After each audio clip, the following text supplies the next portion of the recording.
Okay, cool. Come on. All right. Good evening, everyone. Robert here on a bright orange background. So if you can't see me, it's because I blend to the wall. Then we have Joe, who is pretty much a ghost. We are on Other Robert for a new segment called Throwback Thursday to do reviews or discussions of older movies such as Harry Potter, which we did on Joe's channel, but we're also going to be discussing the original Fantastic Four from 2005, which came out 10 years ago, for a throwback for you all. So let's just dive right into this fantastic movie. Joseph. Before I say anything, I just want to throw out I don't even know what to do on this channel, right? Because there's not the agrees and disagrees. So what do I have? The others and the Roberts out there? For your little introduction, besides the fact that I just was like, hey, everyone. Yeah, I still haven't figured out my groove yet for when I'm on here. So by default, I'm going to have to go with all my others out there and all my Roberts out there. Welcome back to Other Robert.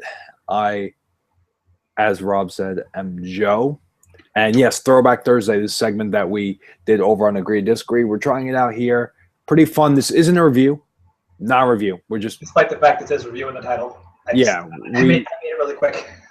We are just talking. It's a conversation. It's nostalgia. Everyone loves nostalgia.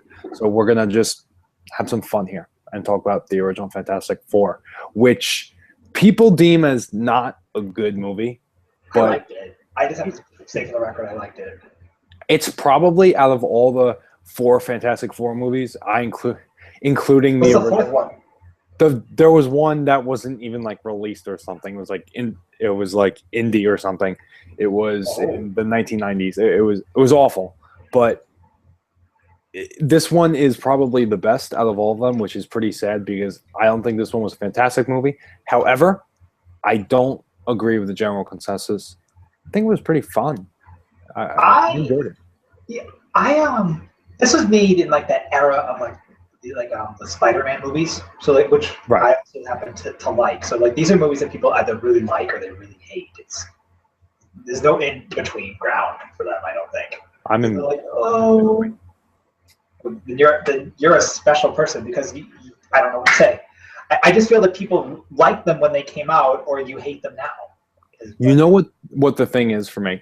The movie itself, I don't think was that good.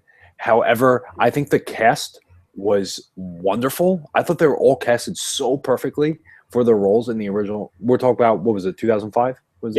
Yeah. For the 2005 Fantastic Four, the casting was perfect, I thought, for every character, including Dr. Doom especially. Yes, he was my favorite, and we'll talk about that in a sec.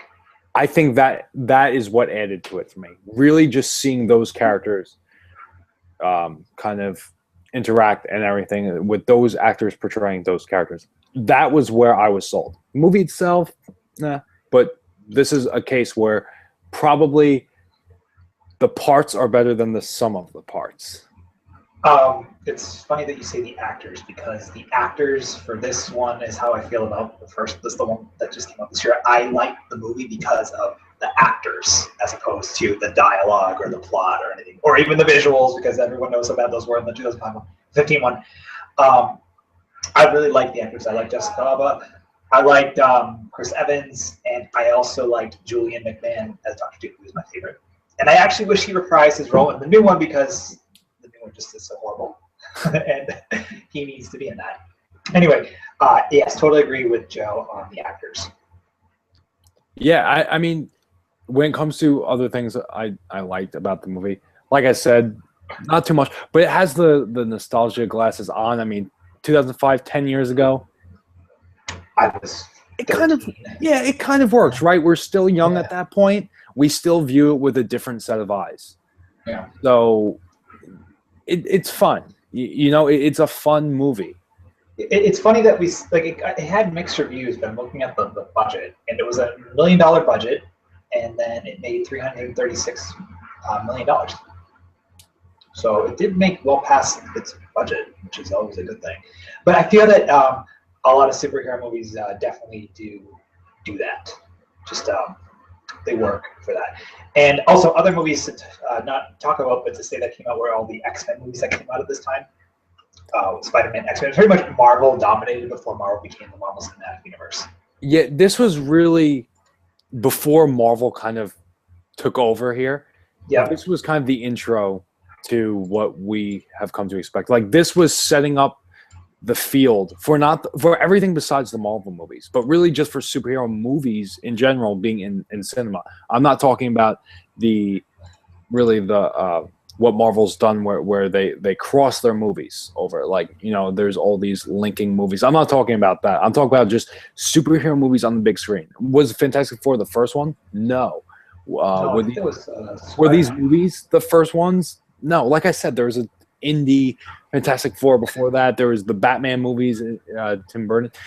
So this wasn't the first. However, the timing of this being in the time with all these movies just really coming out, like I said, cinema is finally kind of being introduced to superheroes in a big way. I think the timing was a little off. I think timing was a little bad for Fantastic Four here. Whereas if it came out in the late 90s, I think it would have been much better. Went over much better. I actually agree with you there. I think there's a problem with Fantastic Four to audiences today, which I think one might have to be just the name of the series. Like Fantastic Four just doesn't really have that feel that people in 2005 or now have to do with it. So I think there's like a plague on the Fantastic Four family that results from the movies to suffer in some way. Because they all suffer. I mean, if you look at every one, none of them are like known to be these great superhero movies. They're known to be like not cultish, but they gain cult followings, I would say. Right. And neither one of us, I mean, I know I'm not, and I don't think you are a fan of the comics, right? I have never once read a Marvel comic. Yeah, me neither. So I know fans had a lot of problems with the movie that were fans of the comics because apparently the feel was all off, feel was different, whereas this was more of a generic superhero movie. Apparently the comics had more of a sci-fi-ish feel to it. So we're not talking like fans. We're not fans of the comics. So we're just going into this as moviegoers. And for a superhero movie, it was pretty decent. It was fun. This movie... It's a superhero origin story, which can be good or bad. I thought for an origin story, it was fun. I liked it. I really liked the villain. He was good. And think about it. If you watch it now, the visuals are actually pretty nice overall. It's not like super CGI anymore, like it is all the time now. Sorry to cut you off. You mentioned the new Fantastic Four earlier. Yes, I don't want to harp on that too much. However, when you're talking about effects, I just want to compare. I think the Thing in the 2005 Fantastic Four was much better than from what I've seen in the 2015 one. I haven't seen the 2015 one, but I have seen the Thing, and I have seen the Thing in action, and I think the 2005 one blows it away. The 2005 one, he has better coloring. He wears pants, which I do know is a definite thing about the Thing, that the pants help keep him human. In the 2015 one, he's very dark and he's very clumpy looking. He was the only one of them I didn't like. However, I would say that the fire effects for Johnny Storm were much better in 2015. But anyway, I can say that about the Thing. Julian McMahon is the reason why I like this movie. That is my reason for even checking out the new one, just to see if the actor who played Dr. Doom in 2015 was any good in comparison to Julian McMahon, and he was not. And I hated it because of that. Like, I really hated Dr. Doom in that movie. Julian McMahon is one of my favorite. He's like an old school actor. He was Nip Tuck, which I never watched, but he was also like one of my favorite TV shows growing up. So I just have a thing for him. He was intimidating, which is what he played the villain really well. Yes, and that's why I liked him. I think so many superhero movies lack a really intimidating villain. And I mean, this is open to interpretation.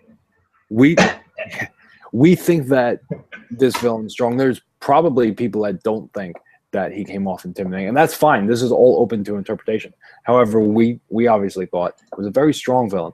Whereas we see all these other villains, like I will constantly criticize Iron Man 3, the fire-breathing guy, Aldridge or something. I don't remember.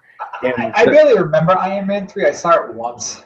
And Michael I saw this a couple in times. Man of Steel. Michael Shannon, Man of Steel, was the most unintimidating villain I've ever seen in a movie, in a superhero movie. So I think it's becoming more commonplace that we're starting to see the movies are getting better, except for those two examples I just mentioned.